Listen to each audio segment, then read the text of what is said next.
At 3 in the morning, in the middle of a February blizzard, a 22-year-old railroad brakeman climbed a ladder on the side of a moving freight car, walked across the icy roof in the dark, and turned a brake wheel by hand.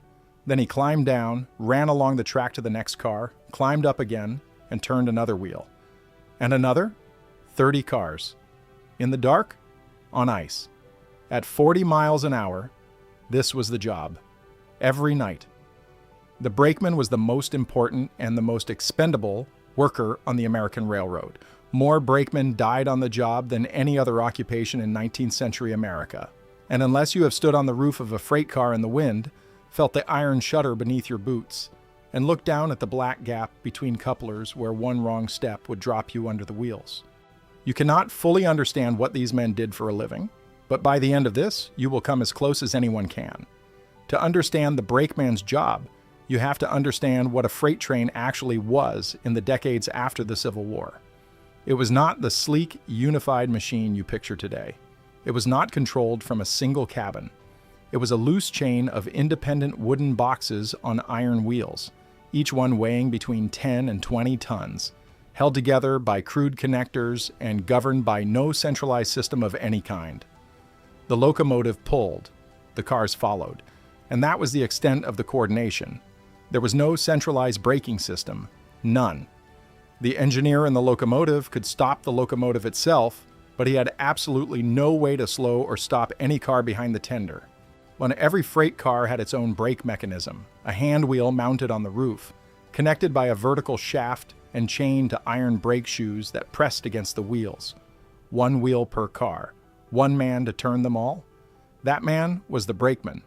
When the engineer blew the whistle, a signal that the train needed to slow down, to stop, to descend a grade, to approach a station or a switching yard, the brakeman went to work. The whistle was his only instruction.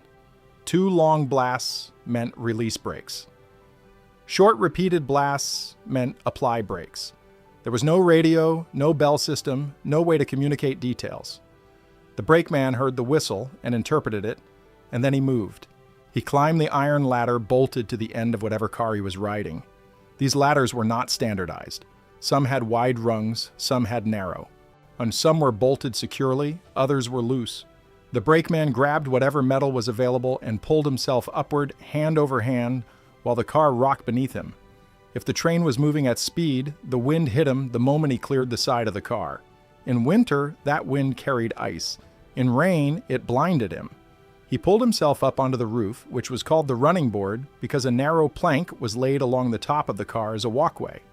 Calling it a walkway is generous. It was a strip of wood, sometimes 12 inches wide, sometimes less, nailed or bolted to the curved roof of the freight car. The wood was often warped. It was frequently covered in coal dust that had drifted back from the locomotive, or in rain, or in a film of ice that turned it into something as slick as glass. And beneath this strip of wood, the car was rocking, swaying, lurching over uneven track at speeds that ranged from 15 to 40 miles an hour. The roadbed in many parts of the country was poorly maintained, and the rails themselves were uneven, creating a constant side-to-side motion that could throw an unprepared man off his feet. The brakeman walked this plank to the brake wheel, which was usually mounted at one end of the car. He grabbed the wheel and turned it. It was heavy. The chain connected to the wheel ran down through the car to the brake shoes, and tightening it required real force, real upper body strength, especially in cold weather when the grease on the mechanism froze and the chain stiffened. Some wheels were so resistant in winter that a brakeman had to wrap both hands around the spokes and throw his full body weight into each rotation. He cranked the wheel down until the brake shoes bit against the wheels, felt the shutter travel through the car as friction took hold, and then he moved. He climbed down the ladder on the far side. He dropped to the ground while the train was still rolling. He ran along the roadbed, sometimes in gravel that shifted under his boots, sometimes in mud that sucked at his feet, sometimes through snow up to his knees. He ran in the dark because the train carried no lights along its length, only the headlamp on the locomotive far ahead, and maybe a lantern swinging from the caboose far behind. And he caught the ladder of the next car. He timed his grab so that his momentum matched the train's speed. If he misjudged, he fell, and falling near the wheels of a moving train, had one outcome. He pulled himself up. He crossed the roof again. He turned another wheel. On a 30-car freight train, he might need to set brakes on 10, 15, 20 cars to bring the train to a controlled stop. On a steep downhill grade through mountain territory, he might need to set every single one. And he had to do it fast, because the engineer could not wait, and the laws of physics would not wait. A fully loaded freight train on a downhill grade gained speed with every second that brakes were not applied. If the brakeman was too slow, the train ran away, and a runaway train on a mountain grade killed everyone on board and sometimes people on the ground as well. Think about what that means physically. You are running in the dark alongside a moving train. You are grabbing a metal ladder with hands that are numb from cold or slick with rain. You're climbing onto a roof that might as well be a sheet of ice. You're turning a wheel that fights you with every rotation. You're doing this while exhausted because you have been on duty for 14 hours. And then you are climbing down, running again, climbing again, turning again, for miles, in weather that would make you miserable just standing still on solid ground. This was not an emergency procedure. This was the routine. This was every stop, every grade, every yard approach, every night, every shift. The brakeman did this dozens of times per shift, hundreds of times per week, and his shift could last anywhere from 12 to 20 hours with no guaranteed rest period, no overtime pay, and no relief until the run was over. If you are finding this hard to believe, you are not alone. Lorenzo Coffin, who served as a railroad commissioner in Iowa, had the same reaction the first time he watched a brakeman work. Coffin was a farmer, a Civil War veteran, and a minister. In the 1870s, he began riding freight trains to observe working conditions firsthand. He later wrote about what he saw, and his words were plain and devastating. He described watching a brakeman attempt to couple two cars and lose 2 fingers when the drawbars came together on his hand. The man wrapped his hand in a dirty rag, said nothing to anyone, and went back to work. Coffin wrote that the brakeman told him he was lucky, that many men lost their whole hand. Coffin said, that moment changed his life. He said he could not sleep that night. He said he decided right then that he would dedicate himself to ending the slaughter on the railroads. We will come back to him later, because what Lorenzo Coffin did with that rage, the campaign he waged for over 20 years, would eventually save thousands of lives and reshape American labor law. But first, you need to understand the other half of the brakeman's job, the half that did not happen on the roof. If you are watching this and finding value in it, subscribe to the channel. We cover stories like this every week, the forgotten people who built the world you live in and paid for it with their bodies. Now, back to the railroad. The brakeman's second duty, and arguably the more immediately dangerous one, was coupling cars. In the era before automatic couplers, railroad cars were joined together by what was called the link and pin system. The mechanism was brutally simple, and it had been killing men since the first railroads were built. Picture this. At the end of each freight car, there was an iron drawbar, a heavy horizontal bar extending outward from the frame of the car with a pocket or socket at its end. To couple 2 cars together, someone had to stand between them as they rolled toward each other, guide a heavy U-shaped iron link into the socket of one drawbar so that it aligned with the socket of the approaching car. And then, at the exact moment the 2 drawbars came together, drop an iron pin down through a hole in the top of the drawbar to lock the link in place. You are standing between 2 freight cars. Each one weighs between 10 and 20 tons. They are rolling toward each other on the same track. You cannot see the engineer. The engineer cannot see you. Your only communication is a hand signal relayed by another man, or sometimes nothing at all, just your own judgment of when the cars are close enough. Your job is to reach into the narrowing gap between the drawbars, hold a piece of iron in position, guide it into a socket that you may not be able to see clearly, and time the drop of a pin so that it falls into the hole at the exact moment the 2 drawbars meet and the link seats. If your timing is off by half a second, if the cars come together faster than you expected, if the link shifts in your grip, if your hand slips on the wet iron, if the car lurches on uneven track at the wrong moment, the drawbars close on your fingers, your hand, your wrist, your arm. The force of 2 10-ton cars coming together does not leave room for error. It does not leave room for flesh and bone. There was no standard size for drawbars in 19th century American railroading. No standard height above the rail, no standard width of pocket, no standard size of link or pin. Every railroad company used slightly different equipment, manufactured by different foundries, to different specifications. And cars from different lines were constantly mixed together in freight yards and interchange points. So the brakeman could never be entirely sure how the mechanism on any given car would behave. He could not be sure that the link he was holding would fit the socket he was guiding it into. He had to read each coupling by feel, by experience, by the instinct that comes from doing a dangerous thing 1,000 times and surviving. The injuries from coupling were so common and so characteristic that they became a kind of identification mark. Railroad men in the 19th century were recognized on the street by their hands, missing fingers, crushed knuckles, flattened thumbs, hands that looked like they had been fed through a machine, which in a sense they had. If you shook a railroad man's hand and felt the gaps where fingers used to be, you knew what he did for a living. The common term was that a man had been nipped by the coupler. Getting nipped was not considered unusual or especially noteworthy. It was considered an inevitable consequence of the job, something that happened to everyone eventually, a cost of employment that you accepted when you signed on. But getting nipped was the lucky outcome. The unlucky outcome was getting pulled between the cars entirely. If a brakeman stumbled on the ballast between the rails, if he tripped on a tie, if the cars jerked forward with a sudden lurch, if his coat snagged on a drawbar, he could be dragged into the closing gap and crushed between the cars. The force was sufficient to kill instantly, or in cases that were in some ways worse, to crush a man's pelvis, his ribs, his spine, leaving him alive but destroyed, lying between the rails in a switching yard while someone ran for help that would come too late.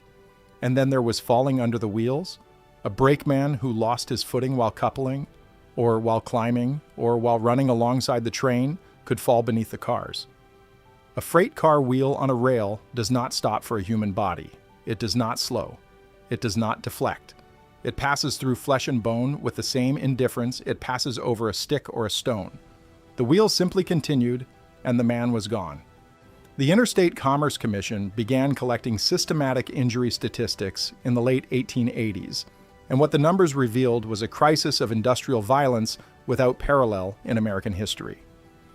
In 1888, the ICC reported that 1 out of every 117 railroad workers was killed on the job in that year alone, and 1 out of every 12 was injured. Those are not cumulative career figures. Those are single-year numbers. If you started working on the railroad at age 18, the odds that you would be killed or seriously injured before you turned 30 were disturbingly high.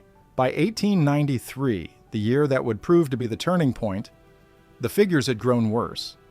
Approximately 1,567 railroad workers were killed that year in the official count, and over 18,000 were injured. And brakemen and couplers, and the men at the bottom of the hierarchy doing the most physical and most exposed work, accounted for a disproportionate share. Some historians who have examined the data, including records from smaller lines that did not report to the ICC, estimate that the true total of railroad worker deaths in the early 1890s exceeded 2,000 per year. 2,000 men per year. Think about that number. Sit with it. That is 5 or 6 men per day, every single day, dying on American railroads. Not in a single disaster, not in a war, on the job, doing the thing they were hired to do. And the thing they were hired to do was hold a piece of iron between 2 moving freight cars with their bare hands, or walk across a frozen rooftop in the dark 60 feet above the ground. The specific ways men died were cataloged in railroad company records and in coroner's reports, and they are brutal in their repetition. Fell from the top of a car. Crushed between cars while coupling. Fell under the wheels while attempting to board a moving train. Struck by an overhead bridge while riding on top of a car.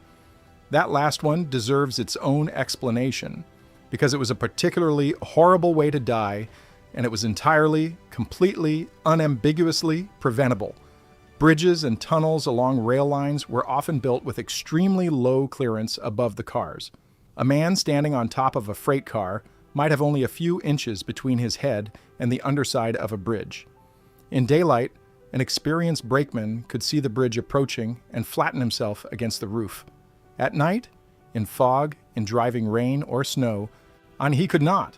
Brakemen were struck by bridge timbers and stone arches at full train speed. They were knocked off the tops of cars and fell to the roadbed or into rivers below. They were killed instantly by the impact or left broken on the tracks behind the train, which did not stop because the engineer and conductor did not know anything had happened until they reached the next station and found they were a man short. Some railroads posted warning devices before low bridges. These were boards or ropes hung from a crossbar upstream of the bridge designed to slap the man on the roof and give him a second's warning to duck. They were called telltales, and they saved some lives, but they did not exist on all lines, and they failed when weather conditions obscured them, and they were at best an acknowledgement that the real problem, the low bridges themselves, would not be fixed. Now let me tell you about who these men actually were, and the lives they lived between the moments of danger. The typical brakeman in the 1880s was young. Very young by modern standards. Many started working on the railroad at 16 or 17.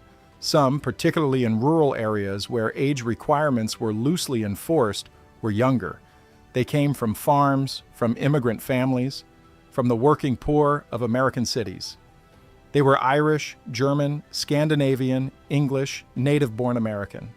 They were men with few options and strong backs and a willingness to accept risk, in exchange for something that most of their alternatives did not offer: steady wages paid in cash. A brakeman in the 1880s and 1890s earned between $1.50 and $2 per day. That does not sound like much, and it was not, but it was more than a farm laborer made in most parts of the country, more than most factory hands earned, and it came with a kind of rough social prestige. Railroaders were seen as tough, as daring, as essential to the functioning of the economy. The brakeman stood at the bottom of the train crew hierarchy, below the conductor, below the engineer, below the fireman. He was the lowest paid and the most expendable. But he was still a railroader, and in the small towns along the lines that carried weight. It meant you were a man who did dangerous work and survived, at least so far. The hierarchy on a freight train was rigid, well-defined, and enforced by custom as much as by company policy. The conductor was the boss. He was responsible for the train, the cargo, the schedule, the waybills, or the paperwork. He was the company's representative on the train, and his authority was absolute once the train left the yard. He rode in the caboose, the last car on the train, and he kept the records that determined whether the railroad made money on the run. The engineer ran the locomotive. He controlled speed, managed steam pressure, watched the track ahead. The fireman fed coal into the firebox, maintained the boiler, and served as the engineer's second set of eyes. And the brakeman did everything else. He coupled cars, he set brakes, he threw switches in yards, he loaded and unloaded freight when necessary. He set out warning flags and torpedoes when the train stopped on the main line. He walked the train during stops to inspect for problems, checking for shifted loads, broken equipment, hot bearings. He was the general laborer. In the muscle, the disposable body of the train crew, and he knew it. A freight crew typically included the conductor, the engineer, the fireman, and 2 brakemen. The front brakeman rode near the head of the train, often on top of a car near the locomotive, exposed to the weather and the coal smoke. The rear brakeman rode in or near the caboose with the conductor. When the whistle blew for brakes, both brakemen went to work simultaneously, one starting from the front and working back, the other starting from the rear and working forward, setting brakes until they met somewhere in the middle of the train. The caboose itself was a particular and peculiar space. It served as office, kitchen, bedroom, and observation tower. Inside there was a small cast iron stove for cooking and heat. There was a desk or shelf for the conductor's paperwork. There were narrow bunks or wooden benches with thin mattresses for sleeping. There was a water barrel, a kerosene lamp, and whatever personal belongings the crew carried with them. And on top of the caboose, there was the cupola, a raised observation booth with windows on all sides where the conductor or a brakeman could sit and watch the train ahead for trouble, for smoke from a hot bearing, for a shifted load, for anything out of the ordinary. The caboose was cramped. It was smoky when the stove was lit and freezing when it was not. It rattled and banged over every joint in the rail. The food was whatever the crew brought or could cook on the stove, usually coffee, beans, salt pork, bread. The smell was coal smoke, grease, sweat, and kerosene. But for men who spent 12 to 20 hours on a moving train in every kind of weather, it was the closest thing to home. Some crews decorated their cabooses, hung pictures, carved initials into the woodwork, developed a proprietary pride in their particular car. The caboose was the brakeman's only shelter, and he treated it accordingly. Sleep was unreliable and always interrupted. There was no 8-hour shift, no guaranteed rest period, no concept of overtime. You worked when the railroad needed you, and the railroad always needed you. Freight did not move on a passenger timetable. Freight moved when the freight was ready, and you moved with it. A brakeman might run a train for 18 hours straight, have 6 hours off at a terminal, and then be called again. He might sleep in the caboose, in a railroad bunkhouse, in a boarding house near the yard. He slept when he could, where he could, for as long as he was allowed. Fatigue was not recognized as a safety hazard. It was simply the way things were. The culture among brakemen was shaped by these conditions. It was a culture of fatalism, dark humor, physical toughness, and fierce loyalty to the men you worked with. Brakemen joked about death because death was always present. Because to take it seriously, every moment of every day would be to go mad. They developed an elaborate language of hand signals, lantern signals, and whistle codes, because you could not hear someone shout over the noise of a moving train. They looked out for each other because no one else was looking out for them. Not the company, not the government, not the law. The railroad companies of the 19th century did not provide workers' compensation insurance. They did not provide safety equipment beyond the absolute minimum. And they did not provide meaningful training. A new brakeman might ride for a few days with an experienced man, learning by observation and imitation, and then he was on his own. If he was injured, the cost was his. If he was killed, his family might receive a small death benefit from a voluntary railroad benevolent association, or they might receive nothing. The legal doctrine of contributory negligence held that if a worker contributed in any way to his own injury, even by accepting a job he knew to be dangerous, the employer bore no responsibility. And since every brakeman knew the job was dangerous when he took it, the companies were almost always shielded from liability. This meant that the railroad corporations had essentially zero financial incentive to make the work safer.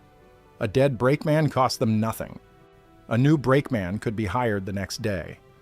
The supply of young men willing to risk their lives for $2 a day was, in the context of the 19th century American economy, essentially unlimited. The arithmetic of the situation was coldly simple, and it favored inaction. Subscribe if you want more stories like this. We dig into the history that shaped modern life, the parts that were built on the backs of people nobody remembers. Now let me tell you about the inventions that could have saved these men, and the decades-long fight to force the railroads to use them. The technology to eliminate most brakeman deaths existed long before the railroads adopted it. And that is the part of this story that transforms from tragedy into something closer to criminal negligence. In 1869, Bénice d'Affren 22-year-old inventor named George Westinghouse patented the air brake. Westinghouse was from Schenectady, New York, the son of a machine shop owner. He was young, ambitious, mechanically gifted, and he had been thinking about the problem of stopping trains since he was a teenager. As a young man, he had witnessed a collision between two trains that could have been prevented if the engineer had been able to stop more quickly. That collision stayed with him, and he set out to solve the problem. His idea was elegant in concept and brilliant in execution. A continuous pipe would run the entire length of the train, connecting every car to an air compressor mounted on the locomotive. When the engineer wanted to slow or stop the train, he operated a valve that sent compressed air through the pipe. When activating brake cylinders on every car simultaneously, the brakes applied to every wheel at the same time, controlled from a single point, no man on the roof, no running between cars in the dark, no climbing ladders in a blizzard. The engineer pulled a lever and the train stopped. Westinghouse demonstrated his air brake on a train of the Panhandle Railroad in April 1869, and it worked. The test was dramatic, the train stopping in a fraction of the distance it would have taken with hand brakes. He improved the design over the following years, moving from a straight air system to a far superior automatic system in which the brakes were held off by air pressure. This meant that if the airline broke, if a coupling separated, if anything interrupted the flow of compressed air, the brakes applied automatically. The train stopped on its own. This was not merely an improvement over hand brakes, it was a fail-safe system, inherently more reliable than anything the railroads had ever used or even imagined. And the railroads refused to adopt it. The refusal was not universal. Some progressive lines, particularly passenger railroads, began installing Westinghouse air brakes relatively quickly. But the freight railroads, which employed the vast majority of brakemen and generated the vast majority of injuries and deaths, resisted. The reason was money. Equipping every freight car with an air brake cylinder, piping and connectors cost money. Equipping every locomotive with a compressor and brake valve cost money. Training engineers and maintenance crews cost money.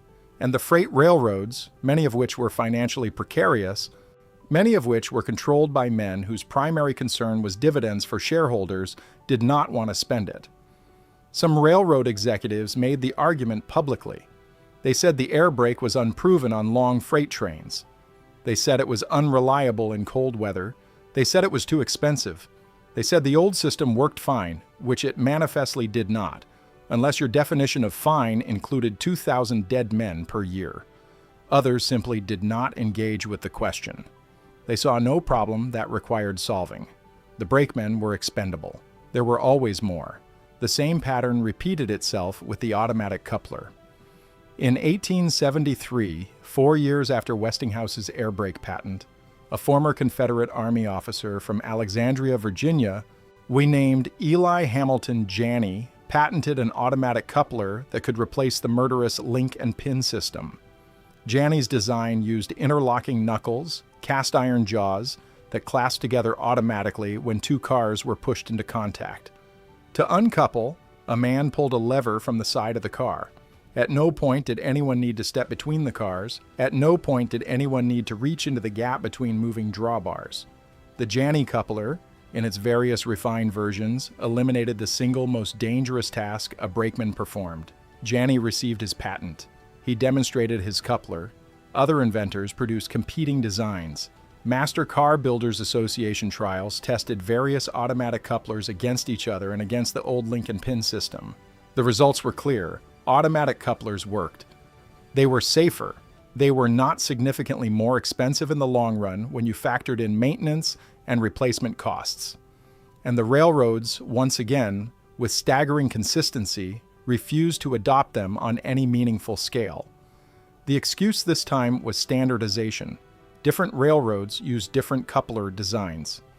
If Railroad A adopted the Janney coupler and Railroad B adopted a competing design, their cars could not be coupled together when they met at interchange points.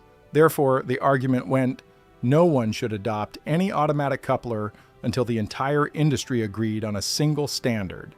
And since no one wanted to be the first to commit, since no one wanted to spend the money until they were certain everyone else would spend it too, no one moved. The committee met, the reports were filed, yet the brakemen kept dying. This is where Lorenzo Coffin comes back into the story, and this is where the story shifts from documentation to action. Coffin, the Iowa farmer and minister who had watched a brakeman lose his fingers, spent the better part of 2 decades in a relentless, single-minded campaign to force the railroads to adopt safety appliances. He was not a wealthy man. He was not a powerful politician. He was a state railroad commissioner in Iowa, a position of limited authority, and he used every ounce of that limited authority to advance his cause. He lobbied state legislatures across the Midwest and Northeast.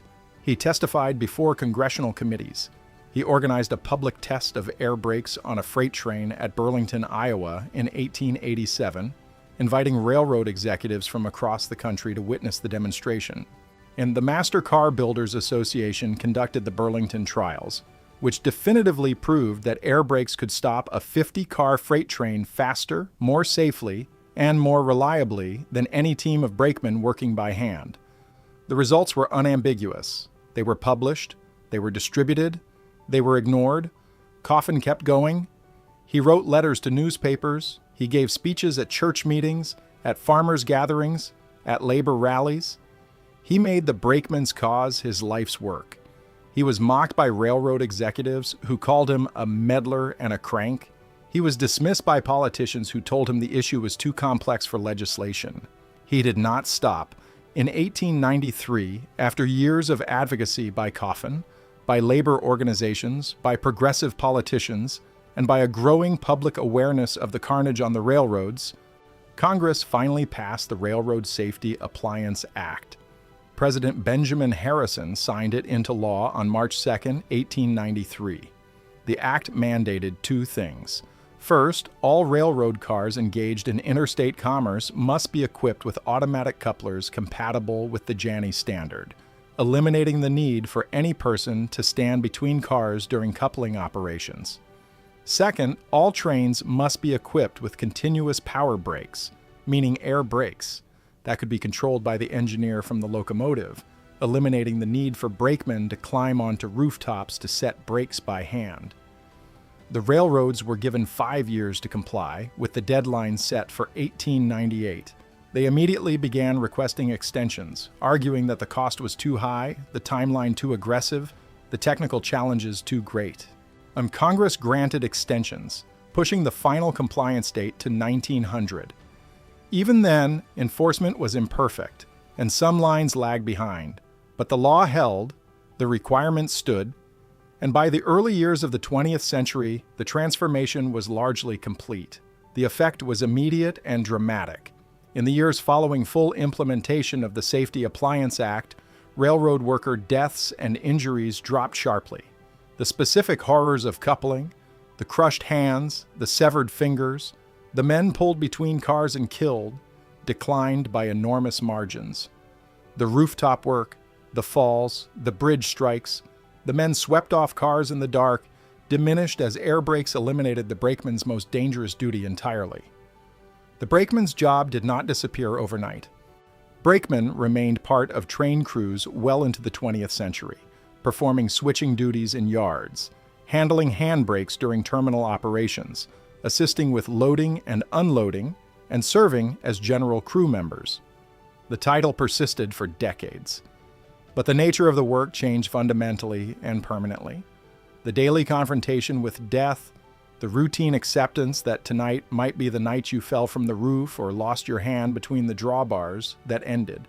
Not because the railroads chose to end it, not because the market demanded it, not because the invisible hand of capitalism corrected the problem, because the law forced them, because a farmer from Iowa refused to stop talking about the fingers he saw lying on the ground between the rails. And that is the part of this story that should make you angry, or at the very least reflective about the distance between what is possible and what is done. George Westinghouse patented his air brake in 1869. The Safety Appliance Act was passed in 1893. That is 24 years. During those 24 years, by the most conservative estimates, over 30,000 railroad workers were killed on the job and hundreds of thousands were injured. The solution existed, it was demonstrated, it was proven, it was available for purchase, and the men kept dying because the corporations that employed them calculated that their deaths were cheaper than the equipment that would prevent them. That is not interpretation. That is arithmetic. And the arithmetic was correct, which is precisely the problem. So Lorenzo Coffin lived to see the Safety Appliance Act take full effect. He lived to see the death toll decline, to see the coupling injuries diminish, to see young men come home from railroad jobs with all 10 fingers intact. He spent his later years knowing that the fight had been worth it, that the political battle he waged for 20 years had saved real men from real deaths on real trains. But he also lived with the knowledge that every year of legislative delay had cost lives. Every year that Congress debated, every year that the railroads lobbied for exceptions, every extension that was granted, men died who did not have to die. If you have made it this far, hit subscribe. There is more to this story and more like it on this channel. There is a particular cruelty in preventable death, when someone dies of a disease we cannot cure. We grieve and we accept the limits of our knowledge. When someone dies in a natural disaster, we mourn and we acknowledge the power of forces beyond our control.